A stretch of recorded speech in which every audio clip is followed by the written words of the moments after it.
اب ان 6 نوافل کو کس طریقے کے ساتھ ادا کرنا ہے، پہلے کون سے 2 نفل پڑھنے ہیں، پھر کون سے 2 نفل پڑھنے ہیں، اور اس کے بعد پھر اگلے جو 2 نفل ہیں وہ کس طریقے سے ادا کرنے ہیں۔ بسم اللہ الرحمن الرحیم۔ ناظرین محترم، معمولات اولیاء میں سے ہے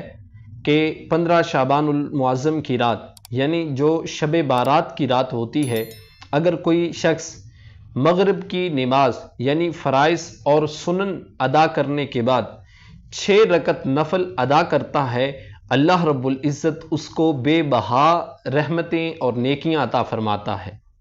اب ان 6 نوافل کو کس طریقے کے ساتھ ادا کرنا ہے، پہلے کون سے 2 نفل پڑھنے ہیں، پھر کون سے 2 نفل پڑھنے ہیں، اور اس کے بعد پھر اگلے جو 2 نفل ہیں وہ کس طریقے سے ادا کرنے ہیں۔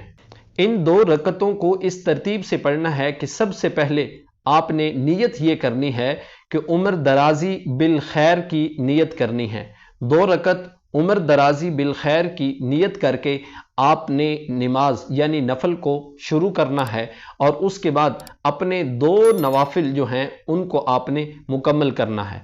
پھر دوسرے 2 نفلوں کی نیت یہ کرنی ہے کہ بلاؤں سے حفاظت، 2 رکعت بلاؤں سے حفاظت کی نیت کرتا ہوں۔ پھر 2 رکعت یہ نفل ادا کرنے کے بعد آخری جو 2 رکعت ہوں گے ان میں آپ نے یہ نیت کرنی ہے کہ اے اللہ، اپنے سوا مجھے کسی کا محتاج نہ کرنا۔ تو اس طرح آپ کے 2 رکعت کر کے یہ 6 نفل بنیں گے۔ اب ان کو پڑھنا کس انداز سے ہے، نیت تو آپ کو بتا دی، پڑھنا اس انداز سے ہے کہ سورہ فاتحہ کے بعد سورہ اخلاص کو 3 مرتبہ، ہر رکعت کے اندر سورہ فاتحہ کے بعد 3 مرتبہ سورۃ اخلاص کو آپ نے پڑھنا ہے، اور اس کے بعد آپ رکوع کریں، رکوع کرنے کے بعد پھر اپنی رکعت کو مکمل کریں۔ جب آپ کی رکعت مکمل ہو جائے تو اس کے بعد آپ نے 1 مرتبہ سورہ یاسین کی تلاوت کرنی ہے، اور اس کے ساتھ 21 مرتبہ سورہ اخلاص پڑھنی ہے۔ ہر بار سورہ یاسین پڑھنے کے بعد آپ نے دعائے نصف شعبان جو ہے وہ پڑھنی ہے، اور اس طرح آپ کی یہ 6 رکعت نفل جو ہے وہ مکمل ہو جائیں گے، جس میں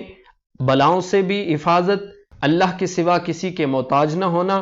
اور عمر درازی بالخیر جو ہے یہ 2 رکعت اس کے بھی ہو جائیں گے۔ تو 6 نفل اس انداز سے پڑھیں، اللہ رب العزت عمر کے اندر بھی برکتیں عطا فرمائے گا اور بلاؤں سے بھی حفاظت فرمائے گا، اور اس کے ساتھ اپنے سوا کسی کا محتاج بھی نہیں کرے گا۔ تو جب یہ آپ 6 رکعت نفل پڑھ لیں تو 6 نفل پڑھنے کے ساتھ ساتھ 2 نفل کے درمیان سورہ اخلاص 21 مرتبہ، سورہ یاسین 1 مرتبہ، اور اس کے ساتھ دعائے نصف شعبان جو ہے وہ 1 مرتبہ ضرور پڑھ لیں۔ اگر آپ کو دعائے نصف شعبان جو ہے وہ نہیں آتی تو ہم یہاں پر شیئر بھی کر دیتے ہیں، آپ اس کو محفوظ کر لیں، اور محفوظ کرنے کے ساتھ آپ یہاں سے دیکھ کر بھی دعائے نصف شعبان جو ہے اس کو آپ پڑھ سکتے ہیں۔ ہاں، اگر آپ اجتماعی طور پر بیٹھے ہوئے ہیں اور سورہ یاسین آپ میں سے ہر ایک تلاوت نہیں کرتا، کوئی ایک شخص بلند آواز سے تلاوت کرتا ہے، تو آپ اس کی تلاوت کو خاموشی کے ساتھ سنیں، اور اس طرح آپ کا سورہ یاسین سننا بھی اسی طرح شمار کیا جائے گا۔